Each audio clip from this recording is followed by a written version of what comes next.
Heavy is the crown that uneases. Heavier still is the robe that carries. Heaviest of all is the sword that floats. The program you are about to hear is fiction, science fiction. We make no guarantees, however, how long it will remain fiction, fiction, fiction.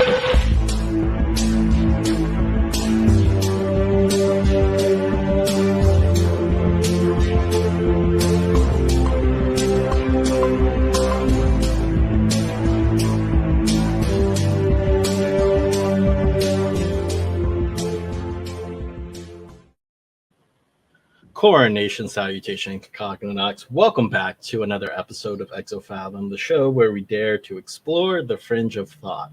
And geez, that was a rough opening for me. Ugh. I'm joined as always with my two lovely co-hosts, Nick and Ayla. Ayla, how you doing?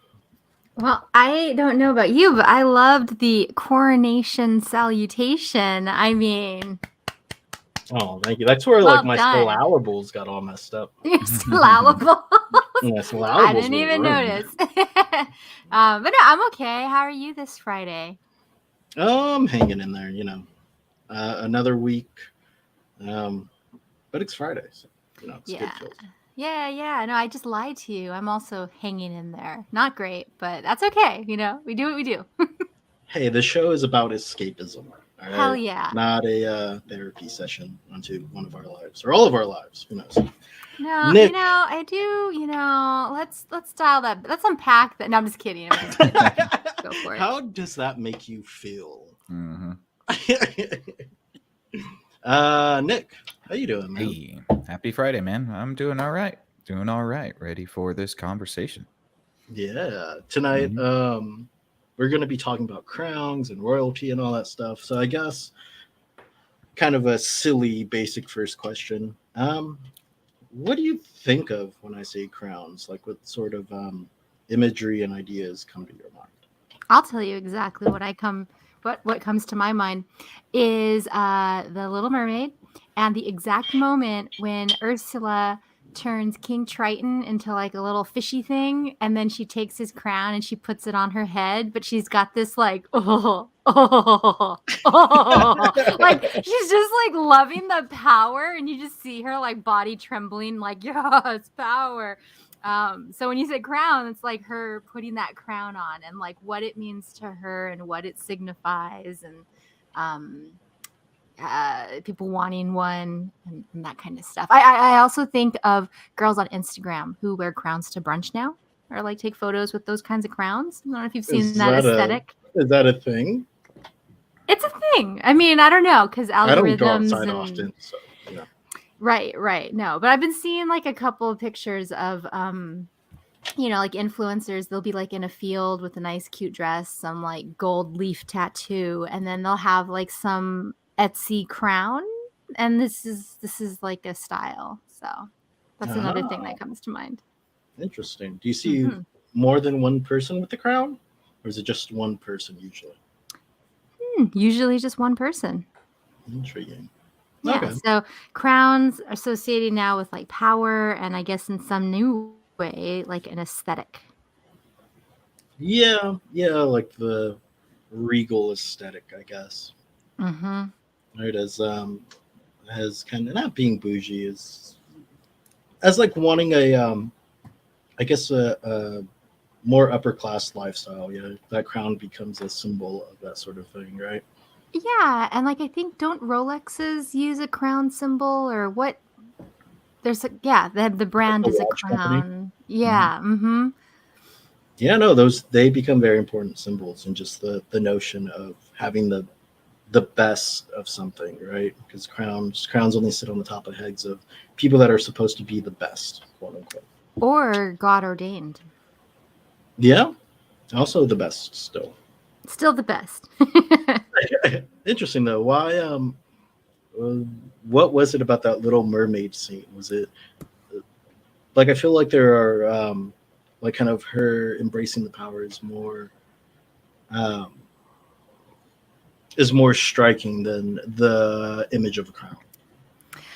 Well, I mean, the crown had the same structure as what we used for this show. And yeah, I guess details of the crown are less specific. It was mostly her her little like funny laugh about getting that crown. Is probably what came to mind most. The hype around it. Yeah, being able to claim the power, right? Mm-hmm. You have the crown, you have that symbol, and it becomes more of a symbol than anything than the materials itself it's made out of, right? Yeah, Sort of the exactly. gold Because I and the can't. jewels and stuff like that. Yeah, yeah. I mean, I think it was just a golden crown like what we had on the image. But yeah, I don't think there was any ornate gems on it or engravings. And if there were, I don't remember that. I just remember kind of the cloud of power around it. That makes sense. Nick, what do you think of? I probably what everybody thinks of when they hear crowns. Typical gold crown. I think that it's probably interesting that it's gold, which probably is pretty close to some more natural symbolism. But yeah, I think that a gold crown is kind of very ubiquitous, and it's interesting that it's gold. I don't know if it's just because of the metal being precious. I think it probably represents something more than that. But you also have the rays coming off of the crown, which I think are significant as well. But yeah, gold crown, very archetypal. Yeah, you now you're tying closer to like a sun crown, right? Which is kind of what we think of most when we think of a crown like that. As Ayla was saying, like that power, the sovereignty. It becomes very engrossed with that symbol early on, and then more interestingly, it becomes a symbol of self sovereignty. Like once the Renaissance hits, it becomes like this thing of like having rule over yourself, and you kind of see that with in more Renaissance art, or more like in our Statue of Liberty. Lady Liberty wears a crown, and that's a sun crown, which ends up like each race supposed to represent, I think, like the 7 continents. But at the same time, it becomes a marker of liberty. Which fast forward now with sort of the Instagram fad of wearing a crown, I wonder if there's any sort of like self-stated ruling over the self. And that becomes the aesthetic. Yeah, I think what the Statue of Liberty is based off of Mithra, right? I think. Bro? I might be thinking of something in World of Warcraft, though. Mothra? No, Mithra is. Yeah, it would be the is like the judicial figure, protector of the truth, the guardian of the harvest and the waters. So, yeah, it would make sense that this type of protector figure, this type of like governorship figure, would have a crown, and maybe self mastery is what the Instagram people are getting at, but I think it's a little bit more farcical than that. So. I think it might be an outward expression of self-mastery, but maybe the outward package does not reflect what's going on inside. So, of course, like in the material sense, right? The brunch sense. Or the brunch sense, right? Well, but really, what happens during brunch? I feel like that's just a big social game of status. Man, I haven't brunched. Who can get drunkest because they don't have to work the next day?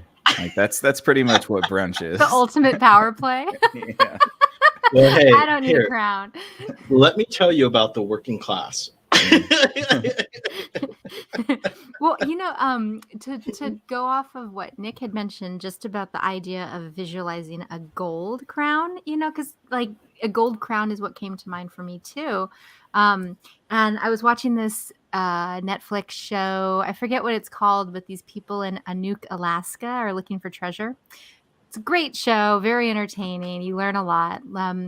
But one thing that they were talking about was that like pure gold if it goes into the dirt and it's buried and then you unbury it like 100 years later, it's going to come out untarnished. There's no color, like discoloration. It's going to look the way it looked when it went into the ground.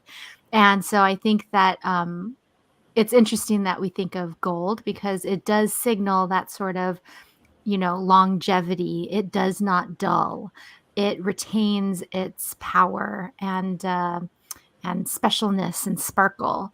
It's incorruptible. Now they're that too. Yeah, Mm-hmm. exactly. Which is something you'd want in somebody who wears a crown, ideally. It's a good metal. I mean, when you really think about it, makes sense why we are so fond of it, like dwarves and LOTR. Looks Or Smaug. Smaug. Mhm. It's kind of funny that you keep bringing up gold because crowns are prehistoric and they were made of anything from feathers to more gold what we have in our culture, and that stems from, I believe, more than likely Constantinople, what was the first Byzantine ruler, Eastern Holy Roman Empire. Anyways, yeah, anyway, he starts to he adopts a golden crown, and that goes back to like ancient India, I believe. There's also in Sumeria that you have some crowns being built going further back, of course. Flower crowns, thorned crowns, Crowns of light, seashell crowns. Those are halos. But the no, I mean Mithra was what I was talking about is the Statue of Liberty. It's an old Persian deity who has a crown of light on its head. Yeah. But it ends up being closer though to the Sol Invictus, the rays of Helios. Sol Invictus is sun unbroken because Mithril, but I feel like the crown, at least in my research, comes from more of that sect than anything, where the spikes of the crown represents the rays of the sun, and it might be parallel thoughts building out, but you're getting closer to like the Greek god Helios in that way. Because even those ancient rulers, they would wear things that would either have horns or something to signify the rays of light. Well, that's interesting too, because I'm thinking I just saw this video about this guy putting together like a grass dance regalia, and so in a lot of like tribal regalia, you'll have it's not it's funny, you don't think about it as like a crown, but you'll have like headdresses or things that affix to the head so that you can put like for grass dancers, they kind of have like a mohawk of material that comes out. It could be feathers, it could be yarn, it could be a couple of other things. So I'm curious about the difference between a crown, what circular sits on top of your head versus the various types of headdresses that can be out there in different cultures. That's are they the same or are they different? If the headdresses, sorry to cut you off. If the headdresses in other cultures signify somebody who is special, somebody that is above the common class, so to say, then you can see it working in the same way that a crown works. It holds kind of the same meaning. Is that coming through on the comparison? It's not the material that matters. The material is, when we think of gold, it's our very like Western idea of what a crown should be. Yeah, but then it's like I was thinking about flower crowns because you were mentioning the different types of crowns, and so like in a celebration of like midsummer or something like that, where everybody's wearing a crown, is that also playing into that definition of a crown, or is that more into like adornment sort of realms? Maybe you had like the May Queen, right? You had the one special girl that had the best crown of all. So, for example, there's a difference between like a hat and a crown.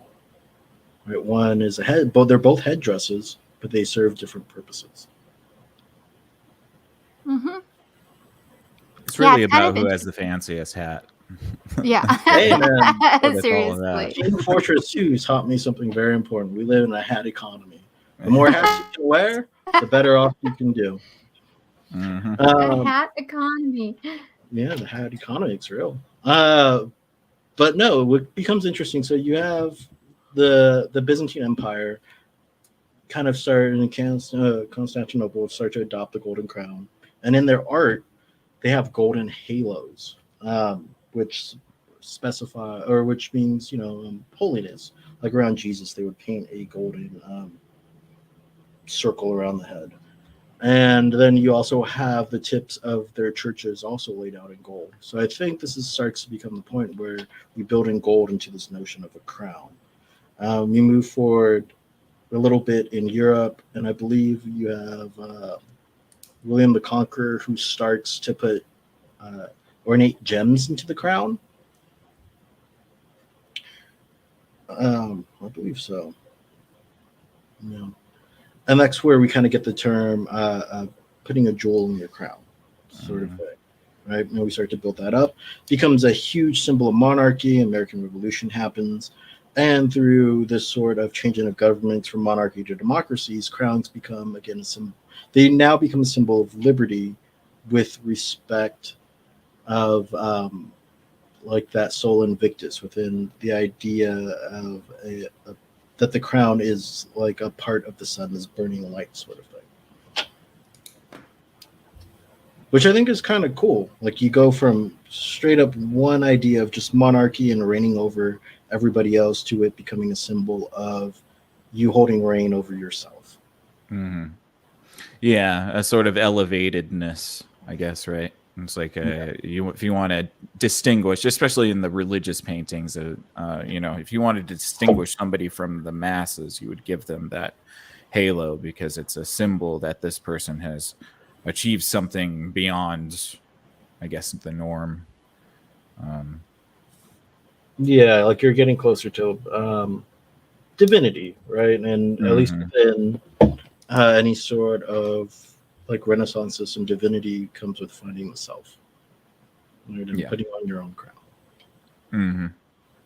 Certainly, self-actualization, and yeah, it makes sense too, right? Because what symbolizes the crown is symbolism of a sort of monarch or patriarch, whatever your structure is. But it's that um, acknowledging that you have the capacity to be your own king or your own queen, and that Yeah, you don't need the ruler to be self-actualized.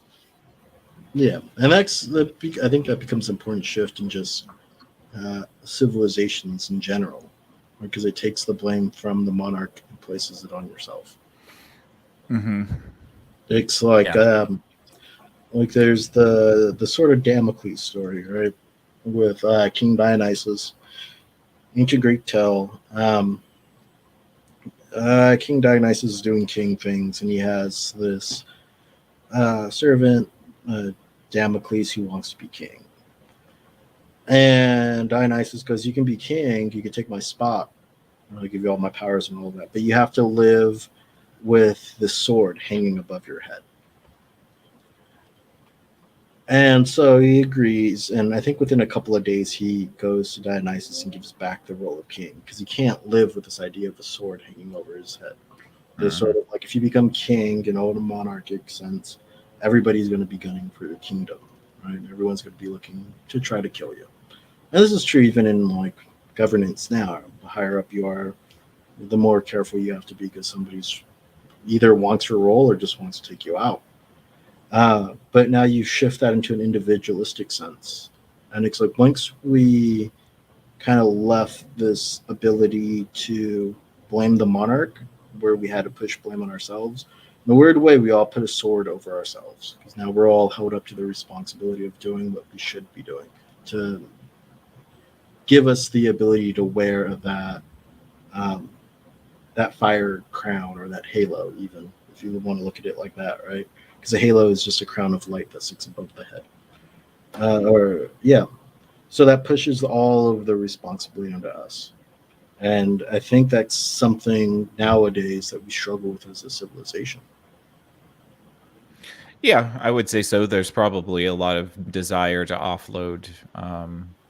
A responsibility may not be the word, but maybe guidance.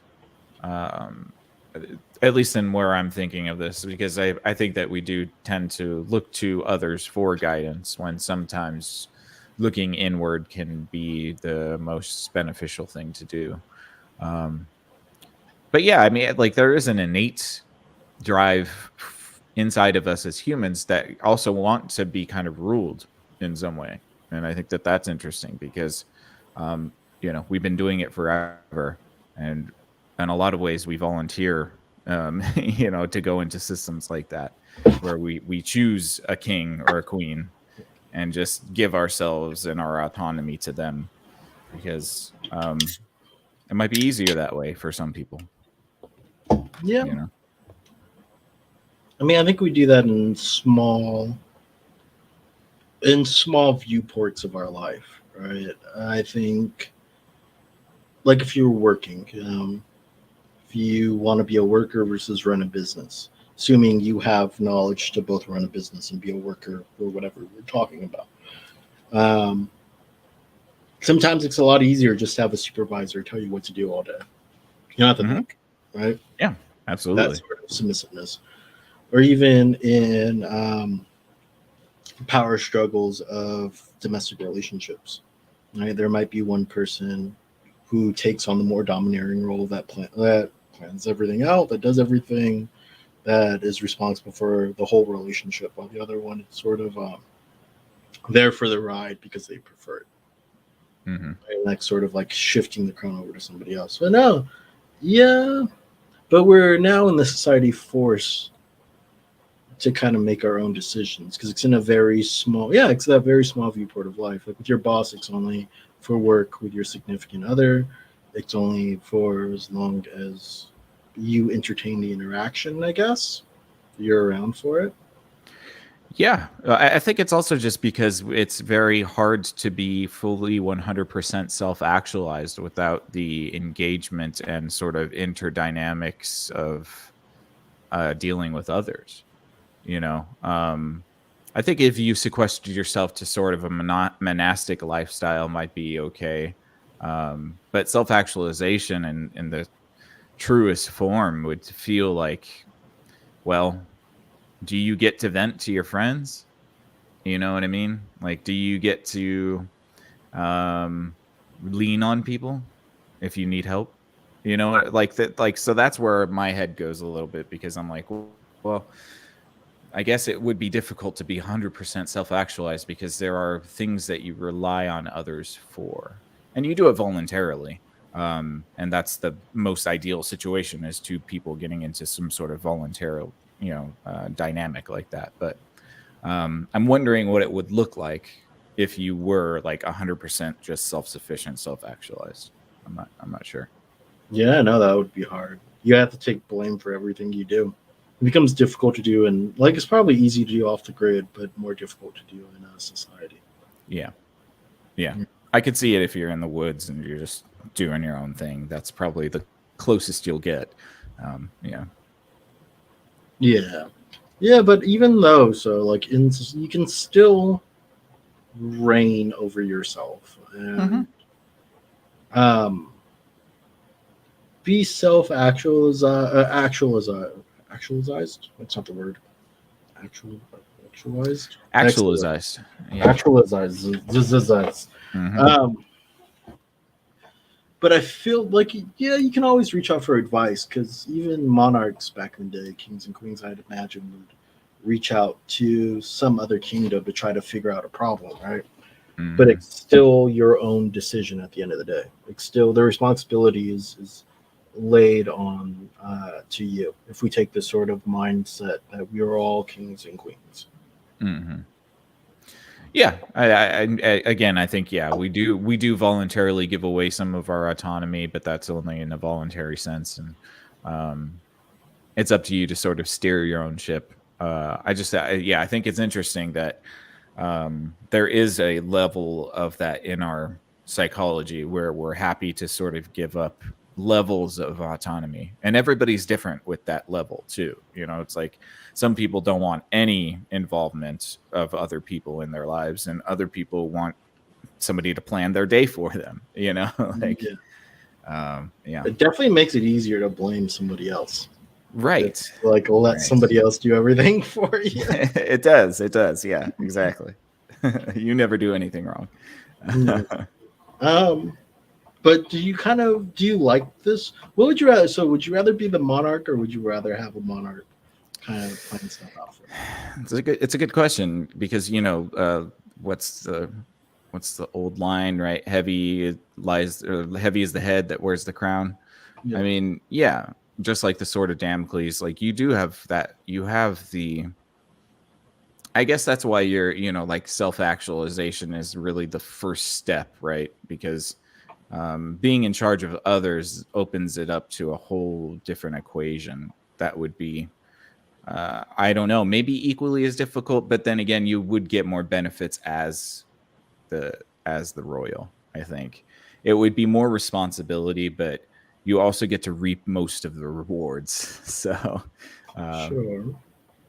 yeah, But it's yeah, nothing risked, nothing gained, right? Whereas if you're just the subject, yeah, you can till your farm and maybe live a pretty happy life, but king will always have the ability to take it away from you, yeah, but may not be living a happy life. right? May have to like take your farm to live said happy life. Maybe. That'd be real bad. Yeah, no. What's interesting too is like that sort of that golden crown too becomes the going back to the Helios idea. The golden crown is the sun crown, which is also known as the tyrant's crown. Mm. Which like that, there is a problem with like that crown is heavy because all that power, right? It can turn you into a tyrant really quickly. Yeah. And that one responsibility of being a benevolent tyrant is the thing I feel like that makes it heavy. And being a benevolent tyrant onto yourself, then I feel like it's even harder. Well, I would also wonder, even if if the act alone, like Ayla had mentioned at the beginning of this with Instagram and this trend, I wonder if the act alone of wearing a crown affects your psychology in some way. Because you got to think, as somebody who is an actual legit royal, you get this crown. It's 24 karat gold. It's heavy. It's brilliant. It's resilient. It's touching your skin. Your your bioelectricity is interacting with this gold piece that's wrapping around your third eye. Like I wonder if there is any sort of psychological mechanism that gets triggered there with having the presence of a crown on your head. Because you'll say, like, religious people, I know Jewish people in particular, they wear their kippah or their yarmulke because it's a reminder for them. And so I wonder if that act of wearing the headpiece adds anything to the psychology. I'm sure it has to. Like, so I went to Burger King a lot as a kid. Yeah. And I was a part of their Cool Kids Club. Well, like kid, like thing that you can sign on and they send you crap and you get free burgers on your birthday. Mm-hmm. So on my birthday, I go in and get a free burger and they give you a little like Burger King crown. And this thing is cardboard. It's not even gold. But if I didn't feel like the coolest kid in the room the second I put it on, yep. And now you have something that's gold that can do some biological electric induction or like cause something to go off. Like it's a conductor, right? You have gold. Now you have that on your head. So I'm sure it adds to the psychology. I'm kind of curious too if it changes any sort of the biology behind it. If all of a sudden you're like if you start to react to the crown that you're wearing. That's exactly what I was thinking. And to put my tinfoil crown on, maybe the entities that are controlling elites coaxed us into wearing crowns, gold crowns at the beginning, so they could enter our psyches. Hey, what do you think those things in your teeth are? The fillings? Yeah, you got a gold crown. Here's a crazy story. Like growing up, I loved I Love Lucy, loved Lucille Ball, but she's like this is post I Love Lucy, and she's on a talk show where she's talking about how she can hear these people in her head. Mm-hmm. And she sounds insane, but it turns out that the gold filling in her tooth connects to a nerve that goes up the jawbone into your head. And the gold filling can actually pick up radio waves. Right, right. Which then go up the jawbone into your ear, and you can actually hear it because it's proper. All the things are properly working for that to make sense. Yes, yes. And Did you remember? insane. That's crazy. Do you remember the show The Adventures of Pete and Pete on Nickelodeon? Oh, I remember hearing about The it. two now. redhead kids. Yeah, I've never seen it. Okay, so it's not really important, but the mom had a metal plate in her head, and she would get radio broadcasts sent into her brain because she had this metal plate in her head. Yeah. Hey, just a walking antenna, right? Well, and that's what it made me think of. It's like this concept, and I know Ayla talked about, headdress and really any sort of headwear that you wear. To me, almost feels like you're replicating antenna in a way. And I'm not sure if that's 100%, but it does feel a little bit like we're almost cosplaying like bugs, and we're trying to feel the ether with this headpiece that we have or something. Hey, man, if it's a symbol of divinity, it's supposed to connect you to the gods. You wear it. Who says it's not an antenna? All of a sudden, as that royal, you start to patch in signals from who knows where. Right. And then people listen to you. That's what's funny, right? It's like, you could have the king who, most of the serfdom probably has never seen before walk through the village without a crown on, regular clothes, and everybody would just think of him as their schmuck. But the moment he has that crown on, everybody's bowing. Yeah. That's the symbol. And so, going back, I'll go for it, Ayla. Yeah, sorry. So I was just listening to you guys. And yeah, I think that it's interesting about the gold kind of picking up stuff. Maybe like the materials are interesting. It had me thinking about Queen Elizabeth, because I remember seeing a picture of her at her coronation, her first one before she became the Virgin Queen. Maybe she had it then too, but I do remember that like she has her crown and a staff and a orb. Mm-hmm. And I know that at the time, a lot of the religious leaders, their breastplates would have, I think, rubies or other specific gemstones. So there is I don't know, like a long history of people associating specific precious metals and gems with specific properties. I mean, people love crystals these days for the same reason. And I'm curious how much of that is, like little totems that give us power in our psyche versus little totems that channel power externally. They might be doing both. Yeah. Right, absolutely. I think there might be some sort of sympathetic resonance going on, like gold, it has a very specific frequency, and so do all of these precious gems. They all have very specific frequencies. So it might be actually, being some sort of hemisync thing going on. Maybe when you have a gold crown, you go into this gold mindset that, like the ambient, resonance of the gold sort of vibrates your brain at the same frequency. It would be kind of cool to see the effects of different kinds of crowns. If you had like a leather crown, a flower crown, a thorn crown, a golden crown, and see the effects on the mind. Yeah. Like have somebody wear like a one in like a CAT scan or something. Yeah. Yeah. Just run them through. Yeah. But no, yeah, I'm sure nowadays it's because our thought places so much on the external or the divine or the fifth dimensional. But I'm sure there's a huge psychological effect for anybody nowadays that takes pictures with the crown on or goes to brunch with the crown on. Yeah. And it's interesting that it's only one person, because it implies that it still has this use as to denote the special person of the day, either the alpha of the group or whoever is supposed to be raised to a ceremonial to an elevated ceremonial state within that group.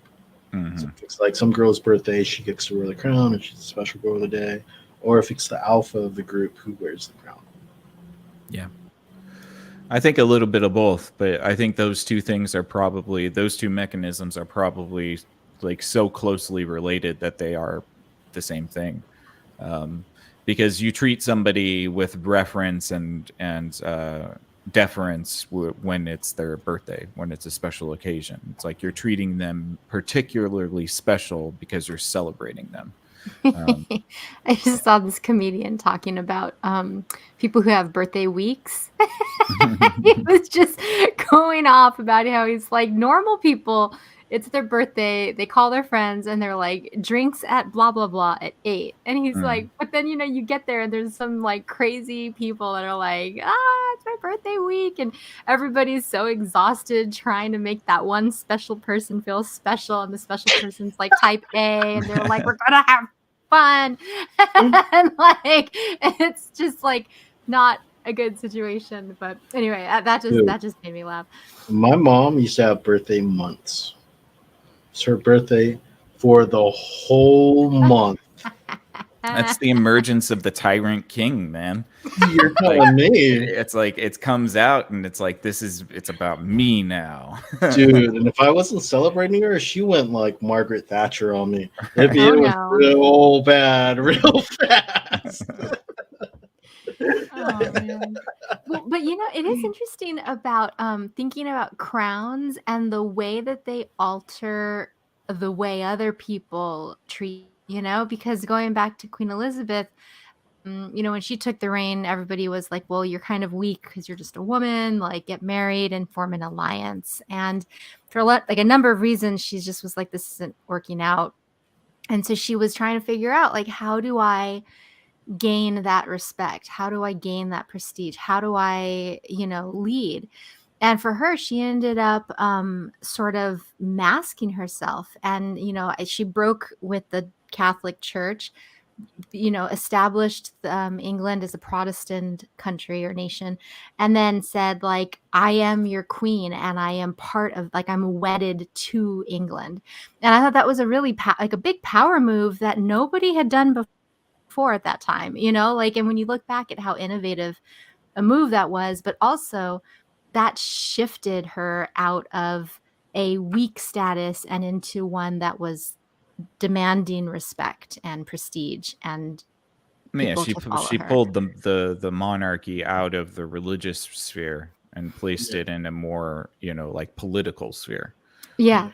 And it's interesting the way that like it's set up, because her father was King Henry VIII, and he was a tyrant. He was a king, but he was still beholden to the church. He wanted to get divorced so he could get with that Boleyn chick, but the church was like, no. So he's like, well, I'm going to break with this. And, so there's kill 5 wives. It's going to kill 5 wives. Yeah. I mean, but like he still had some limitations and checks, and then he smashed through them. So again, like that malevolent versus benevolent sort of figure, but also the ways that the followers sort of fall in line or don't fall in line. What would be a fascinating study is if you took a group of introverted people and made them wear crowns for like a week. How would it affect their psychology? And then you could do that with extroverted people too. I'm wondering if there would be a boost in sociability or not. Because the introverts are like, why the hell am I wearing this stupid crown? This is retarded. The extroverts are like, yeah, let's go. I'm not an extrovert, so I'm just gonna generalize, stereotype as much as I can. Yeah, let's go. I'm the freaking king or queen or whatever. Let's do it. That's what I imagine would happen.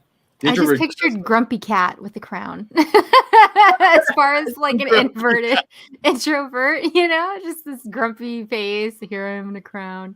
But I also see what you're saying though, Nick, because, if you wear a crown out into public, regardless of where you are on the Enneagram personality scale or what have you, people are going to notice it, and it shines a light on you. distinguishes you from the crowd. And you're going to get people coming up to you being like, why are you wearing that crown? Nice crown. Where did you get that crown? Ooh, like take a picture or whatever. And so that of itself, it's kind of like one of you had said about names, right? Like if you have a unique name, you tend to be more extroverted because you're in more situations repeatedly where you're standing out and having to sort of like self-actualize. Yeah, no, that makes sense. I do find it really interesting though how, like, so coronation, as you were saying earlier, that was ran by the church. So these monarchs had some control. But how it goes from being controlled by the church, like you had to go see a pope to get coronated. Oh, right. That Popes. gets removed, and then the symbol itself, once the Renaissance and the American Revolution go down, all of that happens. The crown goes from meaning, uh, meaning sovereignty over others within a nation state, like Queen Elizabeth was pushing through without that religion, to now sovereignty over the self without a nation state. So you have the evolution of what it means slowly goes from a really religious point of view with the Son and Jesus Christ, the crown even versus the crown of thorns, which is supposed to mock Jesus while he's going through his pain, mock his words and all of that. It goes from a religious sense to this nation state sense, and then from this nation state sense to this individualistic sense. And the evolution of this crown is kind of cool. I think it's cool. Yeah, where do you think it goes next? I mean, we've already taken it down to its smallest. I mean, are we only going to put crowns on cells after this? I don't. Digital crowns. Yeah. I don't think we've actually understood yet that a crown is like, we say things like we're all kings and queens. I mean, being from LA, we have a hockey team, the LA Kings. And their thing is like, no crown too heavy. We're all kings. Blah, blah, blah. I don't think we've, like in novelty, we've established this idea that a crown represents ruling over the self. I don't think we've actually explored it in any meaningful way. I definitely don't think that we have. That's why I think that there's a level of farcicalness to it, because we've extrapolated the crown down from, like a tool of connection to God, down to like the symbol of the nation state, now to the symbol of the sovereign individual, or the fully actualized individual. But a lot of people who are paupers are running around with crowns on right now. Yeah, so, they'll pass yeah. time. I think maybe Funny word. The future ends up being going back to God. Like once you become self-actualized, you get closer to God, and the crown shifts back to the divine. Maybe, yeah. Maybe once you've brought it down all the way to the personal level. I mean, I don't know where else it goes from there, unless it goes into. It could jump to an institution again, I guess. It would have to be a pretty rolling. Like if everything ticks up, and there's nukes everywhere, and we have to rebuild, then I think you'll see the resurgence of a crown being like in the olden ways. Mm-hmm. But if we don't blow ourselves up, then I think it becomes a powerful tool of divinity, of connecting oneself to something bigger, whatever that means for the person. Yeah, definitely. Agreed. Yeah. But I think that's all I got. Short episode. Fun though. It's an interesting concept. If you got any other ideas or anything bouncing around the skull. Yeah, I was thinking about like how far back does the crown go? Like, did you mention Mesopotamia at some? Like, I mean, do we know about some of the earliest crowns? It's all over the place. It's one of those symbols that show up everywhere in prehistory. Yeah. Some will say Sumerians, some will say Indians. I think the Vedic, yeah. Yeah, it goes really. It's something that we do, and really a crown. It's just a headdress to separate someone into like a ruling class. It means like, hey, this is our leader, sort of thing. That's where it originates. Mhm. Do you think if you showed up to work every day and just started wearing a crown, that like people would start to recognize your authority instead of your bosses? Only one way to find out. Yep, I'll give you. I'm just gonna start showing up on stream with some crowns. No, but you know what? I guarantee you, Ew. if you were at an office and you were wearing a crown at the office, and you're not the boss, and a vendor comes in for somebody to sign something, they will Yeah, go. They will likely go to you for it to be signed. Well, okay, but how about this though? Okay, so because I like where this is going, but I wonder is the modern day crown simply adornments, right? Because if the crown was supposed to separate you as like a ruling class and as somebody who has authority and wealth and resource or whatnot and power, couldn't you argue that, like, especially in the work setting, you know how people always say like dress for the job you want, and that people respond to the way that you dress. And so I just wonder if like the $1,000 suit has replaced crowns for us. Yes, it has a little bit, Has it? but I don't know. I don't know. I mean, like, I think that there's still something to the fact that it's on your head. I think that that's important. Yeah, that is very important. I don't know if the $1,000 suit has done it because it depends on your workforce, right? Like that sounds like something that'd be very typical in like financial offices or banks. Mhm. But for example, if you take something Or the like Rolex. but if you take like the tech industry, I mean, the guy that walked, or the guy or girl that walked through the door in holy clothes and sweats, who just looks like a bum, who security had to ask, ends up owning the company. So that's not $1,000 suit, but still. But You if call they it- were wearing a crown, they would know the guy owns the place. Yeah. It's like a weird or anti-crown. some tennis shoes with some jeans, Yeah. Like really it's, expensive sneakers. it doesn't have to be expensive. It's like a weird anti-crown, right? And the whole adornment thing is very English. I like to think crowns is like, head rings. So if you're someone of royalty, you should want a simple crown, just like you should want a simple ring. You shouldn't have it. I don't know. For some reason, like all those jewels just kind of sullies the point of what a crown is supposed to be. Oh yeah, well the British crown looks like dog shit. Whoever designed it, I know why they designed it, because it has the global crucis on it, which is that's the real symbol everybody should be paying attention to. But like it doesn't look that good. It's got the red felt on it. I don't really like that look, but it is, it's for a lady, so maybe that's her style. Maybe she likes it. I guess they design a new crown for every monarch, I think, right? It's crazy. Yeah, I would hope so. I wouldn't want to wear somebody else's crown. Right, exactly. My own damn crown. Yeah. Right, yeah. If you're crown worthy, you should get your own crown. Yeah. Well, yeah, no, Honestly, like I'm Aztec, so like my ancient roots go back to crowns of bones, like skulls. bone and jade and and feathers. Dude. Yeah. There's a skull right in the middle here with 2 jade eyes. Yeah. And then like 1 feather sticking out. Like that's why I could bring in the American Mhm. roots and have like 1 white feather, the crown of bones, white feather from the Vietnam sniper. Then have 2 There you jade go. eyes. That's our wrap up question. What would your crown be? Oh, mm, good question. We're going like metal. Like Design it orchestra. however you want. I really am partial to those. Gosh, it's like I don't even know how to describe it. Like those sort of mesh crowns, like the more like veil type crowns where it's like a little bit lacy and it drapes over your head rather than like an actual crown. I'm partial to those.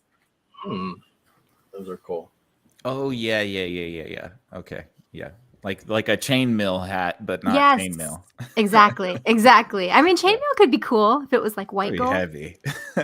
Hey, Oh, no I one's mean, no like, one's made of doing iron. anything to my head. Hey, Put that on. hey, crowns are supposed to be heavy. That's a responsibility you have to bear. You're Right, not like- responsible for all of these people. I'm curious to see what the cervical necks of all of these rulers look like, because they must have some You think they built serious, some serious damage there, some structural issues. Yeah, right. Um, An ounce of, what? Yeah, like an ounce of gold. How many ounces of gold is in a crown, right? Probably at least a pound. Probably less than an Oculus. Imagine wearing like a 20-pound thing on your head, Yeah. like yeah. walls and all that stuff. Scoliosis, here we Yeah. come. Well, Yeah. actually, you're making me think of my friend who does what's that Brazilian thing? It's like maybe in the spring. Is it not Mardi Gras? Where like they'll have Carnival. Carnival, yeah.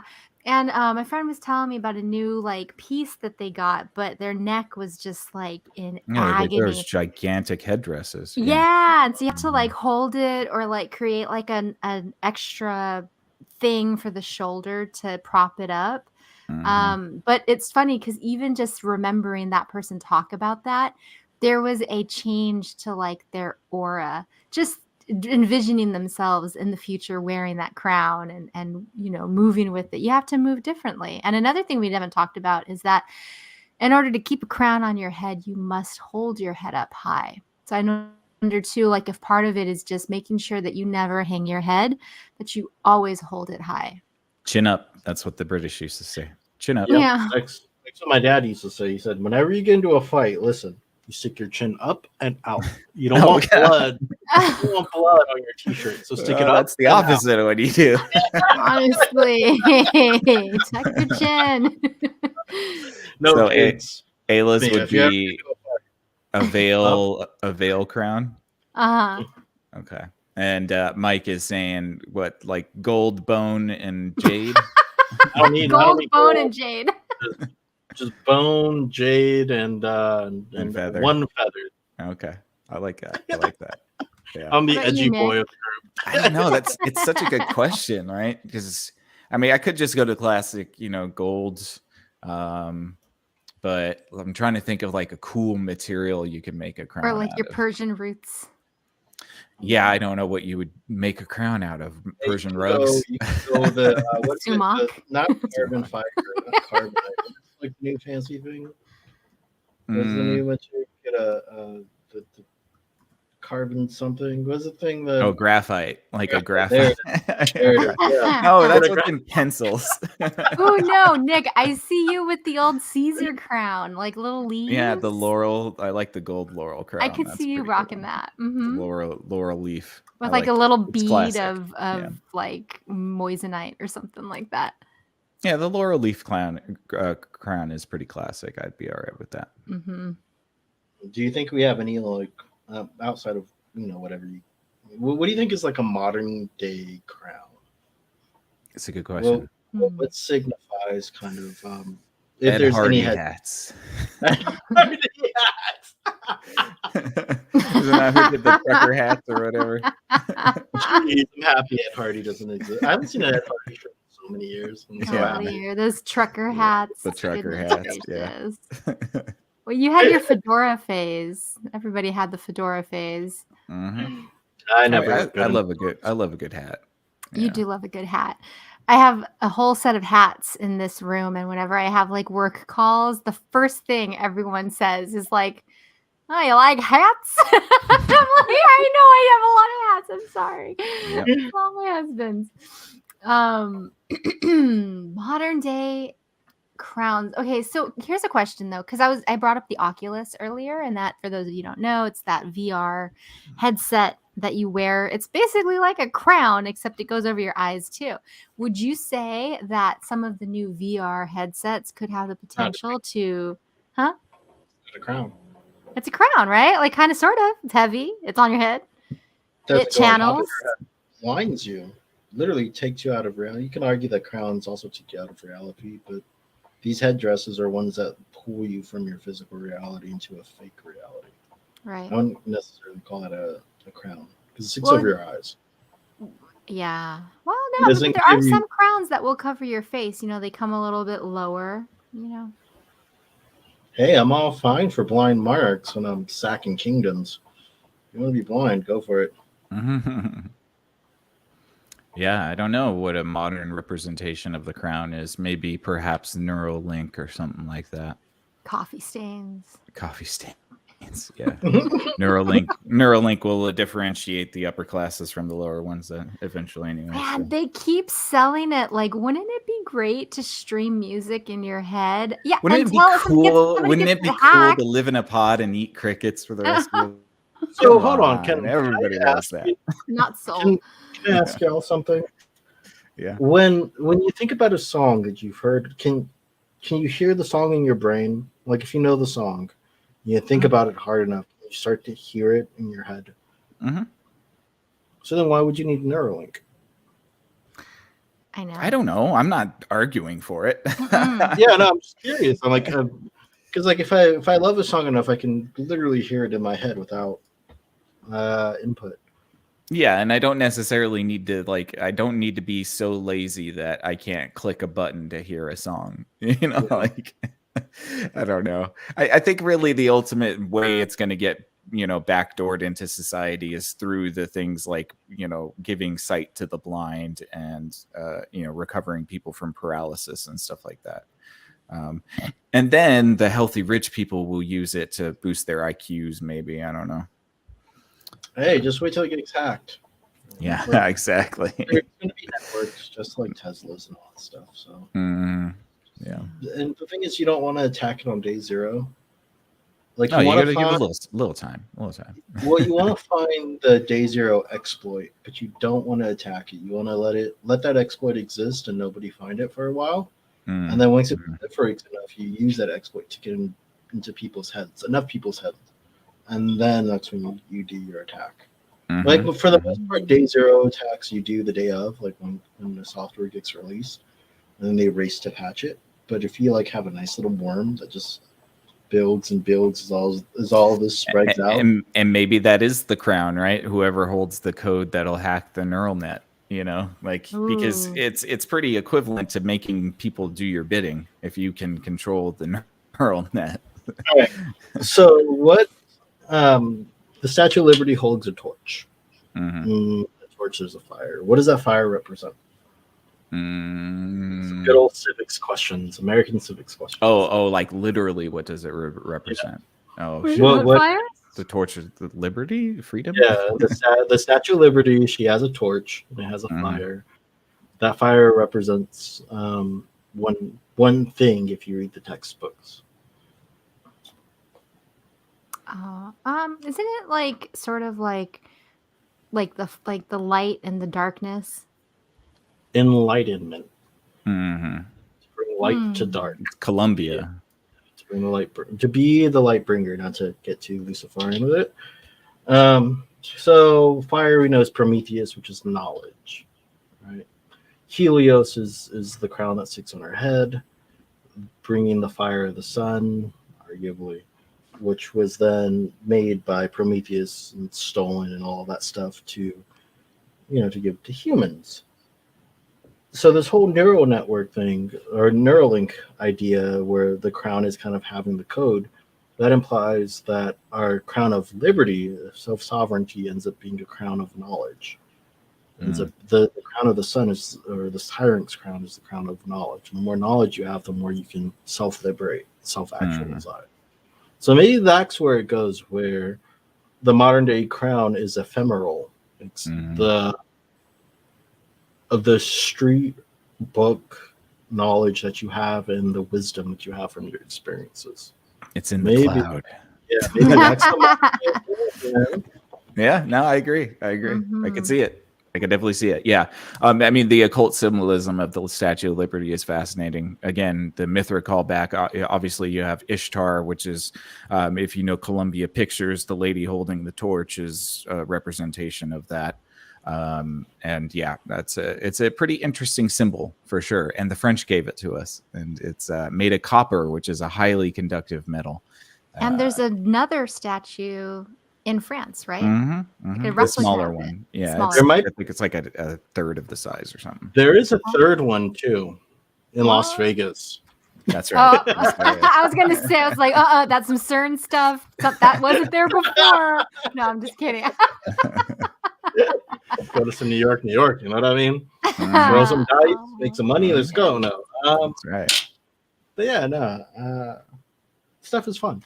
Crowns is like, and the cult symbolism is really interesting. Like I said, didn't believe that because before starting this research, I thought crowns were just like a monarchical symbol or like a symbol to reign over somebody else. Mm-hmm. And then you dive into an symbol, how it changed from a sovereignty over people to be a sovereignty over yourself. I find that really fascinating, and didn't even know that as the idea has changed throughout the years. Mm-hmm. Yeah, and I think the etymology of crown or corona in Latin, right? It's the ambient energy that the sun emits around it. So you have like something like a coronal mass ejection is when the sun spits out a whole bunch of radiation. But yeah, it's that energetic field that radiates from the sun. So you still have that symbolism of some sort of energetic field radiating from the top of the leader's head. Yeah, exactly. Mm-hmm. And that stuff is like a halo, which is just like all this stuff becomes really interesting as symbols go. As far as definitely. Mm-hmm. Deep stuff, deep waters, man. Deep. Yeah, dude. And should you ever be unfortunate to roll over anybody, as Dionysus would say, to govern, meaning to teach, to guide, to show, and you're placed in a sense of monarchy. Just, I would make the argument as to try to show some empathy and think about your position from the point of whoever you're trying to guide, and not run away with power. So I think that's the most dangerous thing, is to become corrupted by your authority. Nah, let them eat cake. Just kidding. Oh, and then they took her. Then they took her crown seat. That's for sure. They took the thing that the crown sat on when she said that. She was so young, though. Like, I would wager any young teen at that age would have done the exact same thing. Like, yeah, but she's not supposed to be any young teen, right? Yeah, I know. Whoever raised her governess should be hanging her head. Then, if that's also one of like the fatal flaws of like young royalty. Is that more like you can't raise somebody for that? It's like the closest thing I could think to nowadays is like raising a child actor or actress, or like raising somebody that's famous. There's no way that they're prepared to take on all the weight that the crown is going to give them at that young age. Well, look at Drew Barrymore, man. She had a whole wild past, and then she kind of grew up and mellowed out, but it was a lot of stuff at a young age. You can just take any Disney child star. Any child star, really, yeah. There is one of my favorites is from the Sweet Life of Zack and Cody. There's he was like the butt of the joke. It was like the fat kid. I never watched it too much, but I watched a lot of documentaries surrounding these shows, and he like ends up going off and making this thing called like My Dark Sad World, and it's really interesting from like an avant-garde point of view. From a psychological point of view, you're like, what did these companies put you through? Right. You poor kid. But yeah, no, I don't. It becomes very hard to try to raise any sort of royalty, right? It becomes, unless the general, like, there's a process that went through. But even if the process has been initialized and it's been well grounded and stated, I still think it's damn near impossible. Yeah, I agree for sure. And that's like sort of the terror that the crown can bring. Because now you are different, without a doubt. Yeah. Now you have separated yourself from the common class. So what are you going to do? Like, how do you become socially adaptable in that environment? Yeah. For the best, for like the good case. Yeah, I think that's why in our folklore we like kings and queens that come from the people. come from the class of the people. In a lot of our storytelling, the legacy monarchs and patriarchs usually are the ones that succumb to corruption. And then we have these sort of folk tales and hero tales about, one of the commoners being able to be vaulted to the level of king or queen. And their connection with the people is what makes them a good king or queen. Like the David sort of thing, right? Mm-hmm, mm-hmm.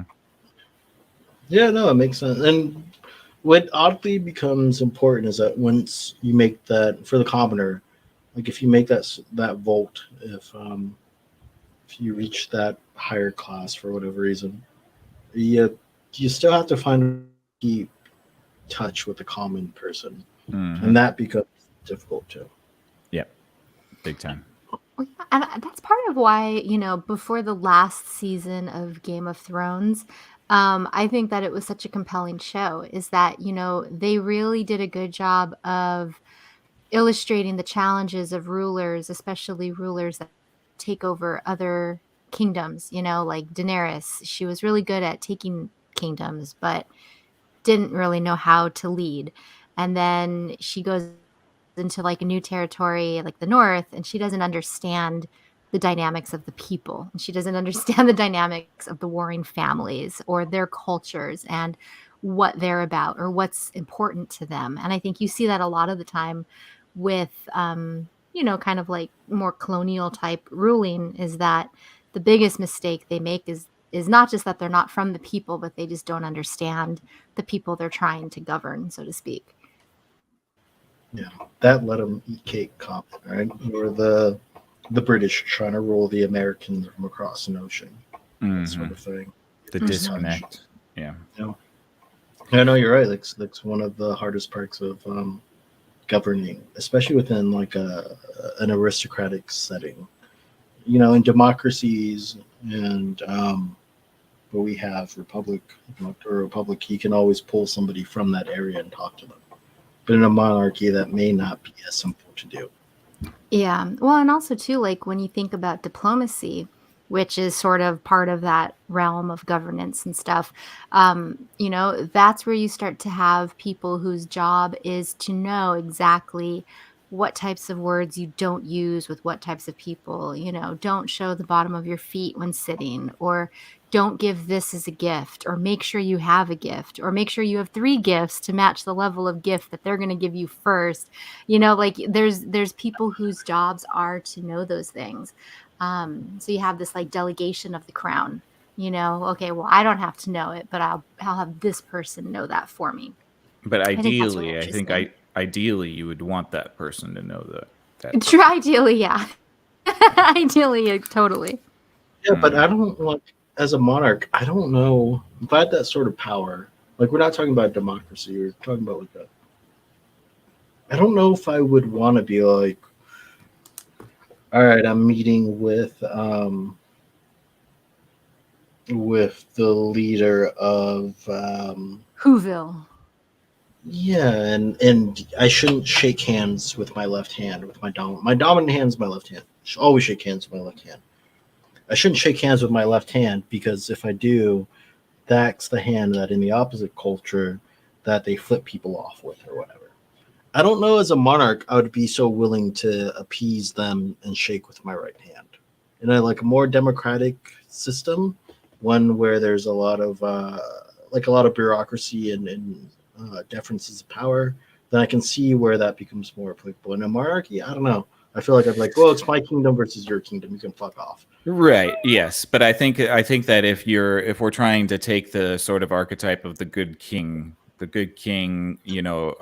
sort of is synonymous with this idea of the restrained warrior. The warrior who is most successful is the one that keeps his blade in the sheath. And so I think that value that we have for a quote unquote good king adds in a little bit of that diplomacy. Now, of course, if the left-handed kingdom or the right-handed kingdom slights the good king, he needs to have the ability to bite back, and to be assertive and dominant. But yeah, I mean, I think there's like this has been something that's been going on for thousands and thousands of years, and we have lots of examples of good and bad monarchs out there. I don't know if there's like a formula to it. I think it really comes down to the disposition of the person, which is such a crapshoot. Like it's such a crapshoot. That's why I feel like monarchies get you loosey goosey with it. Yeah, where it's like you're relying too much on this one person. Yes. Well, and that's funny that you talk about the disposition of the monarch, because one of my favorite films, The King's Speech, I think Colin Firth is the main actor. But he's a king, and he didn't think he was gonna be king, right? Like, he was the second brother. His older brother had the flair, the pizzazz, the good looks. Everybody loved him. And he said no to the crown. And so suddenly the younger brother's the king, and he can't give speeches because he has a speech impediment. And he's a good man. He has a good heart. He has a good intention for, his people, but he's just not fancy.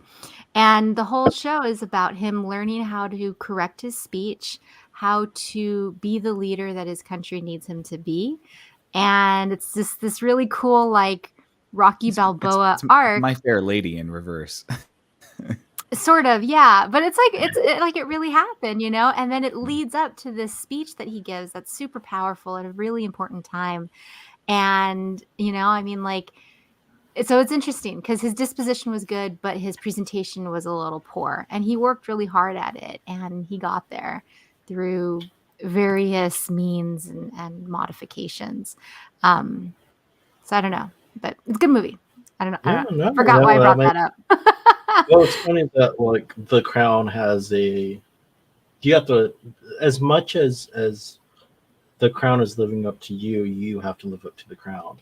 So if the monarchy has a certain way of handling things, you have to respond in the same way. Right, yeah. And I think that is interesting, because it's the idea of, like, do you want to be loved by the people you rule, or do you want them to fear you? It's a little Machiavellian, but I mean, there again, like Nick was saying, tale as old as time. There's so many ways to be a ruler, and I'm a bad ruler. I always aim for respect, which is harder than fear and love. Respect's the hard one to get. I'm surprised. I would have thought you'd be like a Dionysian type of ruler and just be like, beer for the masses. Beer for the masses, liquor it up, they'll be good. Hey, I'm not saying that I haven't, like, lubed the fucking the gears or anything. Beer to the people. But no, I think like fear, like once you get into a monarchical role, fear is the easiest way to lead. Making them happy is harder, and then gaining respect, I feel like, is the hardest. Mm-hmm. Definitely, because making somebody happy in a monarchical position isn't too hard. You just give them everything they want, right? Oh yeah. But the respect thing, you have to do both. You have to give them what they want at the time that you deem appropriate, and then take away the things that they want at the times you feel appropriate. Mm-hmm. Or you just make sure the historians write you in a good light, and then in 100 years, it doesn't matter what you do. As long as the books that you were loved and beautiful and awesome, then yeah, we're good. The broad strokes. That's the way to do it. That's the way to do it. Just be an asshole and then have everybody write the books about you. No, I feel bad for like the people that come off like assholes, but are actually like probably nice deep down. But the majority of interactions that they've had with others is assholey. So then that's how they're going to be known in the history books. Yep. It's like this person was a great whatever, was a great ruler, but yeah, exactly. These other guys came in town and, put a stop to that. Yeah, here, listen to this. You would tell. So I guess my last question with all of this has to be like we've kind of established what crowns you would wear, but would you want to wear one or not, and why?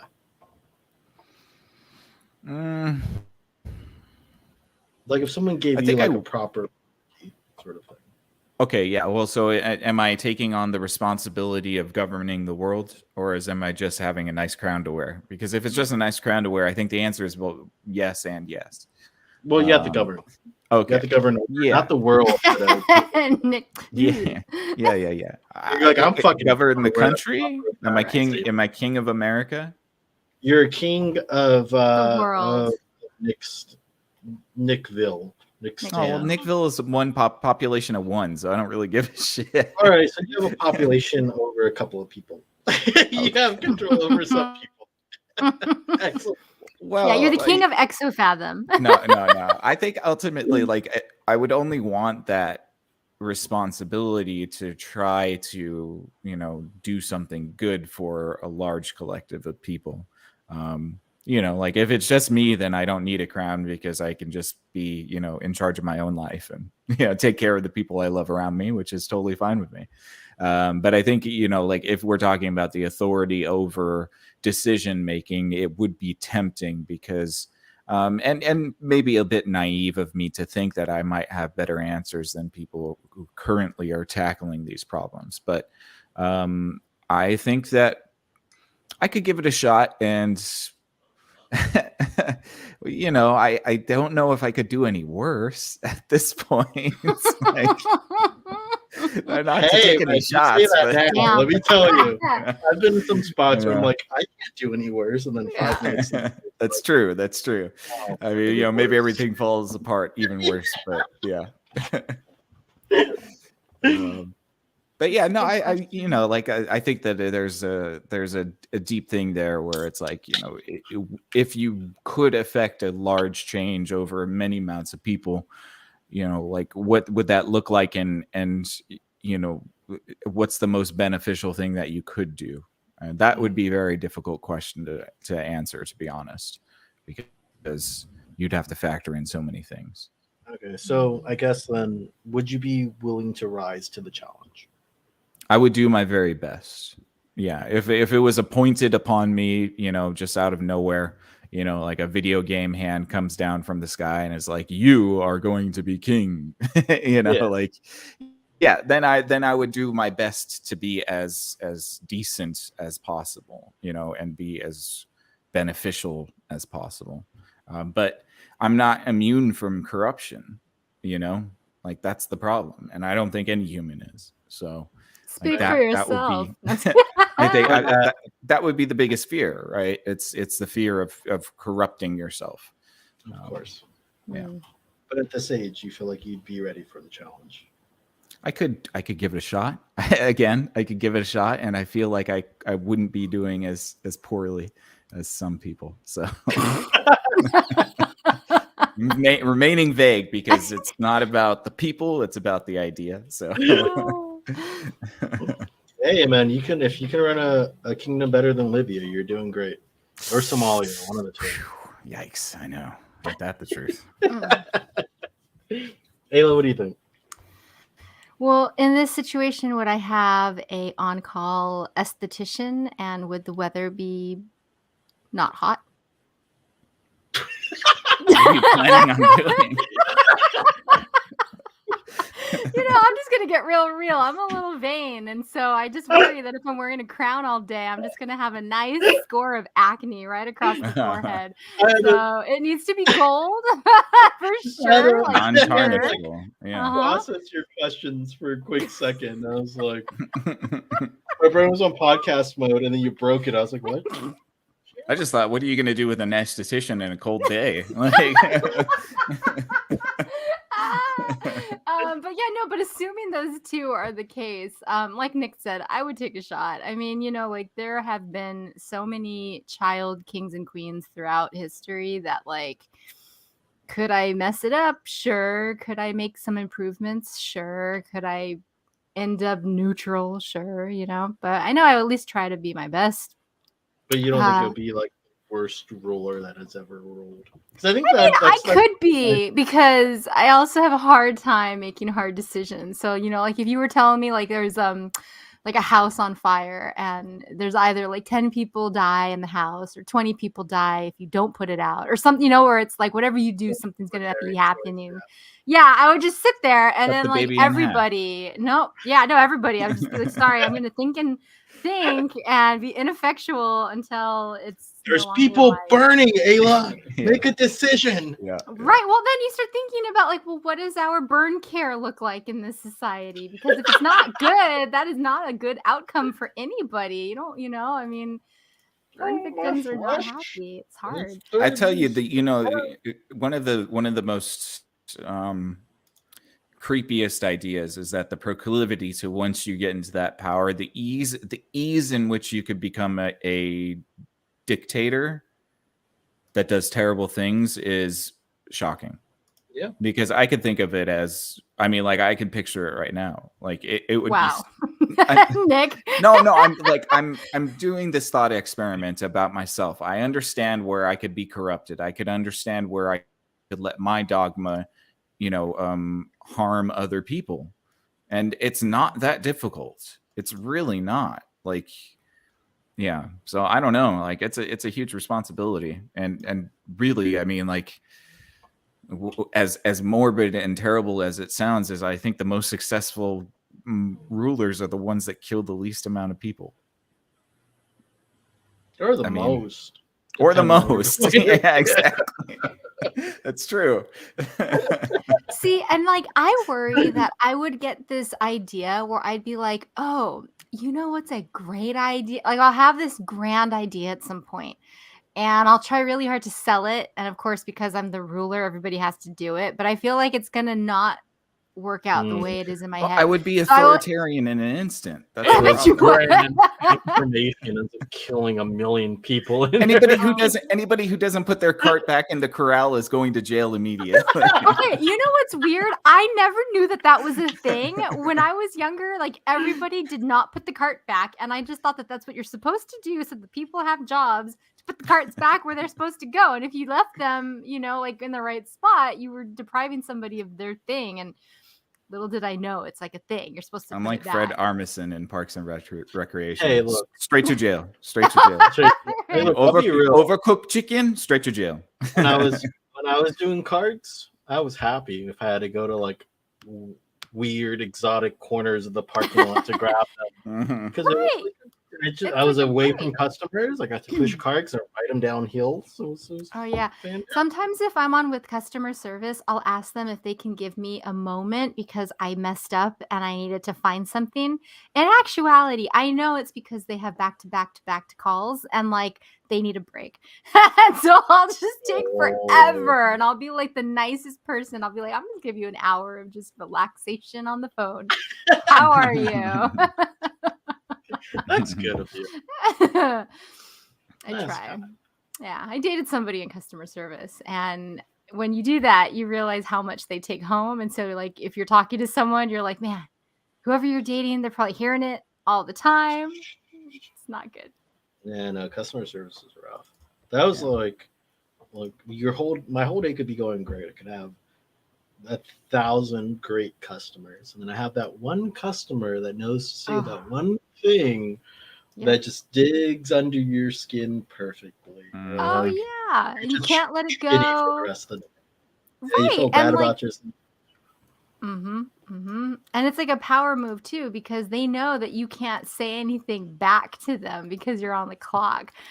It's the worst. Yep. I actually remember that I had a situation like that with somebody, and I was on the clock and I couldn't say anything, and I was doing my best and it wasn't working out. And then like maybe a month later, I was no longer at that job and I ran into that person into the parking lot randomly. And I just remember being like, oh man, I could totally go off on this person now. No repercussions. And I was like, wow, there's no point. But I thought about it, which means other people may have done it. And maybe that was the universe being like, go ahead, yell a little. Of course. Yeah, but yeah, no, that's all I got. Super. For me, I don't know, man. I now err on the side of no. I think in a leadership role or type position, I feel like I could do one like that. I'd probably do more damage than good. And I wouldn't. I just. I've worked really hard to die in obscurity, so I think I'm gonna go down that road. Fair enough. Yeah. Fair enough. Sweet. Yeah. All right. Well, yeah. Thanks, Mike, for the conversation on crowns tonight. It was a fun one, and we hope that you guys listening enjoyed it as well. Let us know what your crown would be made of. Leave us a comment down below, and yeah, let us know. What do you think? Thank you again for listening. Leave a thumbs up and a subscription to our YouTube page. It would really help us out. We very much appreciate all of you out there. Yeah, I think that's it for us tonight, guys. So until next time, Cognonauts, you stay out there, and we'll catch you on the next Exofathom. Good night. Peace. Sleep tight. Still working on that. I don't know what to say.